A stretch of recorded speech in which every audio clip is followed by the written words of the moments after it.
સાબરકાંઠા લોકસભાના કોંગ્રેસ પક્ષના ઉમેદવાર તરીકે મારી આજે ઈડર વિધાનસભાની પ્રથમ મુલાકાત હતી. પણ આ ઈડર તાલુકા કોંગ્રેસ અને ઈડર શહેર કોંગ્રેસના આગેવાનોનો અદમ્ય ઉત્સાહ કે એમણે રેલીનું પણ આયોજન કર્યું અને રેલીનું આયોજન કરીને રેલી રૂપે અમે ટાઉન હોલમાં પ્રવેશ્યા. અહીંયા પણ મોટી સંખ્યામાં અમારા આગેવાનો કાર્યકરો આજે ઉપસ્થિત રહ્યા છે અને જે પ્રકારનો એમણે મને સધિયારો આપ્યો છે કે તનતોડ મહેનત કરીને પણ આ ઈડર વિધાનસભામાં પણ કોંગ્રેસ પક્ષ સારામાં સારું પરિણામ લાવે એ દિશામાં અમે કામ કરીશું. એના કારણે આજે મારો પણ હોંસલો બુલંદ થઈ ગયો છે અને આવનારા દિવસોમાં ભૂતકાળમાં ક્યારેય નહીં મળ્યા હોય એવા મતો કોંગ્રેસ પક્ષ આ ઈડર વિધાનસભામાં પણ મેળવશે. હાલની વિધાનસભાની ચૂંટણી તમે જોશો તો એમાં ભારતીય જનતા પાર્ટીને 6,35,000 મત મળ્યા છે. એની સામે આમ આદમી પાર્ટીને અમારું ગઠબંધન થયું છે કોંગ્રેસ પક્ષ. તો કોંગ્રેસ પક્ષ અને આમ આદમી પાર્ટીના મતોનો સરવાળો 6 લાખ થાય છે. એટલે અંતર ફક્ત 35,000નું જ છે. અને હું ખેડબ્રહ્મા વિધાનનો ધારાસભ્ય અત્યારે હું ચાલુ છું. હું 1600 મતે જીતો હતો, પણ મારી તાકાત ને મારા કરેલા કામો મને 26,000ની લીડ તો ખેડબ્રહ્મામાંથી જ મળવાની છે. એટલે મારે તો ખાલી 18,000 મત જ જોઈએ છે. એની સામે હું તો 26,000 વધારે લાવવાનો છું. એટલે મારી જીત નિશ્ચિત છે.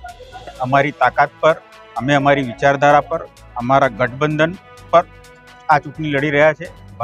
ભારતીય જનતા પાર્ટીના વિવાદ સાથે અમારે કોઈ લેવા દેવા નથી. એનાથી અમને કોઈ મળશે એવું અમે માનતા પણ નથી. શું લાગે છે?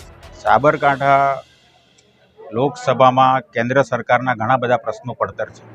અંબાજી ધામને રેલવેથી જોડવાની વાત હોય એ કામ પણ બાકી છે. વિજયનગરથી ધરોઈ સતલાસણાથી પાલનપુર જતો નેશનલ હાઈવે મેં મંજૂર કર્યો હતો જ્યારે હું ભારત સરકારમાં પ્રધાન હતો. એ હાઈવે પણ હજી સુધી પૂર્ણ થયો નથી. ચિલોડાથી રાજસ્થાન બોર્ડર વચ્ચે 4 જેટલા ફ્લાયઓવર મેં મંજૂર કર્યા હતા. એ કામો પણ હજી સુધી પૂરા થયા નથી. એટલે કેન્દ્ર સરકાર દ્વારા સંપૂર્ણ દુર્લક્ષ સાબરકાંઠા લોકસભા પ્રત્યે રાખવામાં આવ્યું છે.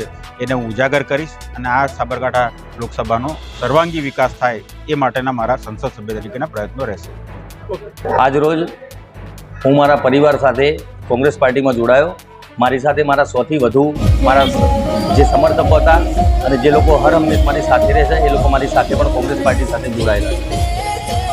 દરેક પરિવારની અંદર નાનો મોટો મન મોટા હોય છે. એ રીતે મારા પણ કોંગ્રેસ સાથે હતો, જેથી કરીને હું થોડી ઉતાવળમાં કોંગ્રેસ છોડીને ભારતીય જનતા પાર્ટી સાથે જોડાયો હતો. પણ આજે ફરીથી જિલ્લાના તાલુકાના દરેક આગેવાનો સાથે છેલ્લા અમુક દિવસથી ચર્ચા ચાલતી હતી અને આજ રોજ માન્ય ડૉક્ટર તુષારભાઈ ચૌધરી સાહેબના હસ્તે ખેસ પહેરીને હું મારા સમર્થકો સાથે કોંગ્રેસમાં જોડાયો છું.